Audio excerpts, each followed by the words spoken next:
ভাবুন তো, একজন পাইলট একটা বিমান নিয়ে উড়ে গেলেন, তারপর হঠাৎ করে হারিয়ে গেলেন। না পাওয়া গেল কোনো বিমান, না তার খোঁজ। কিন্তু অবিশ্বাস্য ব্যাপার হলো 37 বছর পর তিনি আবার ফিরে এলেন। ঘটনা শুরু হয় 1978 সালে। একজন পাইলট ছোট একটা মালবাহী বিমান নিয়ে যাচ্ছিলেন উপকূলের দিকে, কিন্তু মাঝপথে তিনি পড়েন ভয়ঙ্কর একটা ঝড়ের মধ্যে। কিছুক্ষণ পরই রাডার থেকে তার বিমানের সিগন্যাল উধাও হয়ে যায়। তারপর শুরু হয় খোঁজাখুঁজি। আকাশে, সমুদ্রে, পাহাড়ে, যেখানে সম্ভব সব জায়গা খোঁজা হয়, কিন্তু বিমানের কোনো চিহ্নই পাওয়া যায়নি। দিন যায়, মাস যায়, বছরও কেটে যায়। একসময় সবাই ধরে নেয় তিনি আর বেঁচে নেই। ধীরে ধীরে মানুষও তাকে ভুলে যেতে শুরু করে। কিন্তু 2015 সালে ঘটনাটা নতুন মোড় নেয়। এক প্রত্যন্ত পাহাড়ি এলাকায় একজন বৃদ্ধ লোককে পাওয়া যায়। তিনি ছিলেন একা, স্মৃতিভ্রষ্ট, আর নিজের পরিচয়ও ঠিকমতো বলতে পারছিলেন না।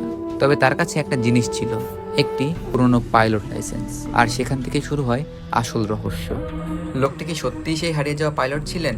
আর যদি তাই হয়, 37 বছর তিনি কোথায় ছিলেন? আর এত বছর কীভাবেই বা বেঁচে ছিলেন? এই প্রশ্নের উত্তর আজও কেউ জানে না। আমি সিয়াম, আর এমন অদ্ভুত আর অজানা গল্প নিয়েই আপনাদের সাথে আবার দেখা হবে। কারণ পৃথিবীটা শুধু জায়গার নয়, গল্পেরও।